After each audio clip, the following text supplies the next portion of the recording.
Hello Wilkerson art students. This week we're going to be making personalized color wheels, and your options are creating your color wheel with pattern designs or Zentangles. You can create your pattern from any sort of design you like. If you're interested in dragons or robots, incorporate those into your designs. You can also if you're into geometric patterns, you can add those kind of patterns. You decide so it looks like something that reflects your personality and what you like. If you don't have a lot of coloring supplies at home, then you can use the collage method and create yours from different colors of paper from magazine images or just different types of paper you have around the house, or even packaging from objects that from products that you would normally throw away. Real quick, this is what you're going to use for your reference. So you're going to use this color theory presentation that is embedded in your lesson. Make sure you scroll through that. That's your entire assignment for Monday. Scroll through this presentation and look at the examples, read about colors, how artists use them in their artwork, why color wheels are important, read about color schemes, and use this color wheel right here as your guide for your own color wheel. Make sure you incorporate all 12 colors, okay?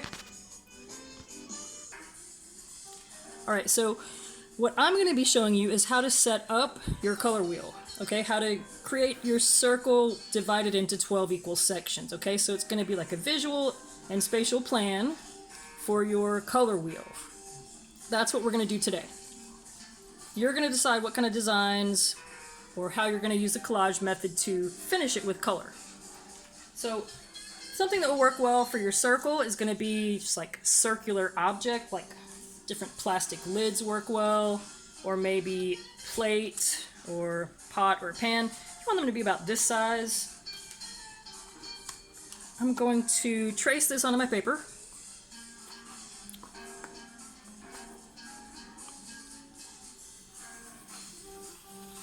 Kind of in the center here. And there's my circle, okay? You're gonna need something with a straight edge. If you don't have a ruler, use something, whoa. So sorry about that. If you don't have a ruler, use something with a straight edge, like I'm gonna use this magazine here. And you want to first divide it vertically, and then we're going to divide it horizontally, okay? You want to make sure these lines are really in the center. So what I like to do is I put a mark where I think the center is, and then I measure and check this before I draw the whole line. So I'm going to put a little mark in the middle. I'm going to use my pencil to measure. So I'm using the very end of the green part here and lining that up at the center, and the outer part of the circle is touching the E. If the same thing happens on the other side, then I know it's equal, and it's not quite equal. So I need to move my line over to the left a little bit. Let's move that over a tiny bit, like maybe there. Let's try that.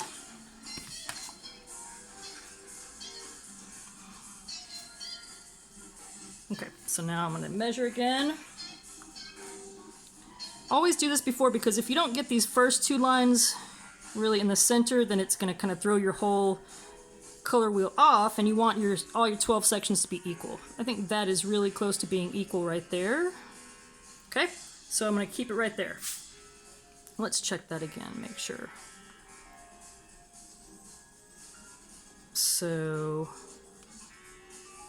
it's landing on the D, and then if I put this, maybe I've got to move it over to the right a tiny bit. Let's make sure we get this right. Okay, we'll try this. Okay, it's kind of between the E and the D, and then, great, that's in the center. So we're going to make our line there. And I'll probably erase those first marks that I made at the top and bottom. And it doesn't hurt to draw lightly, so you can go back and make corrections and erase things. Okay, so that's our first line. We've got two equal halves now.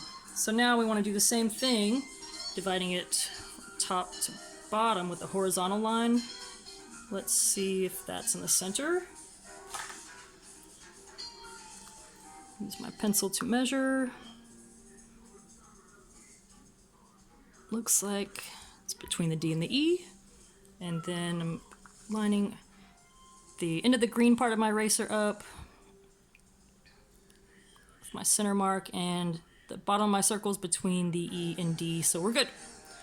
So I'm going to make my line go straight across from here. I think that looks pretty good.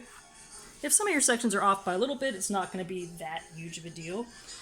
So now we're going to divide one quadrant, just 1/4 of this, into 3 sections because, well, 3 times 4 is 12, right? This is going to require a little bit of just kind of guesswork at first. I'm going to try this and see if these are even. Same measurement technique. So my mark is on the O. Put in the green part of my eraser. Ooh, that mark is not where we want it. Let's move that mark over to there maybe. Let's see if that makes that even. Okay, that looks good.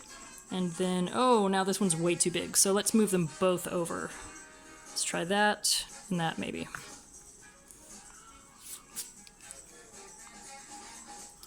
Okay, so now my line here is lining up with the S.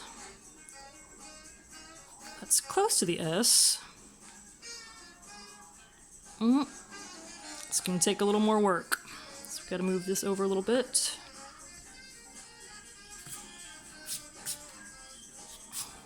Okay. Let's try this center one first.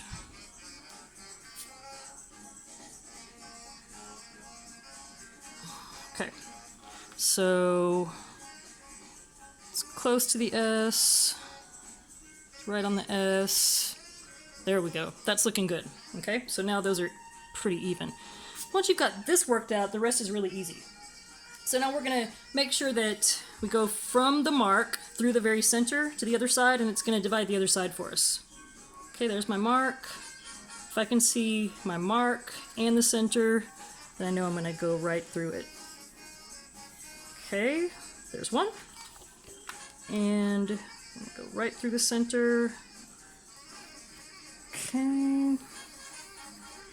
So now we have those two finished. And same thing here, okay? We already know that from measuring the first time, we want the end of the green part to line up with that center mark that divided our circle in half. And we want this to kind of line up with the S, okay? So, since we've already done the difficult work of measuring that out at the beginning, let's see if that works. It's pretty close. Let's move that one down a little bit. Okay.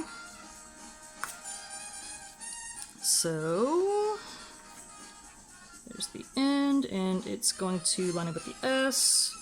The end and the beginning is close to the S, but still not quite. So we're going to have to move both these over a tiny bit. Let's try that. Okay.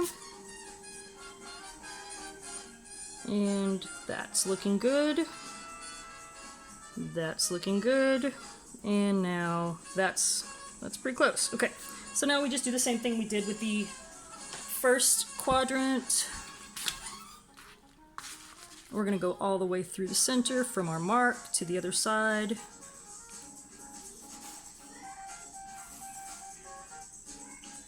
And divide both of these quadrants into thirds at once. And make sure you pause this video whenever you need to get caught up. That's it. We've got our circle divided into twelfths, equal twelfths, and now you decide what designs you're going to make, or are you going to collage with different colors of paper, and finish this color wheel. All right, we will catch up Wednesday or Thursday to see what kind of progress we've made on color wheels. All right, I'll show you what mine looks like at that point. And have a good rest of your day. Make your personalized color wheel. Thanks.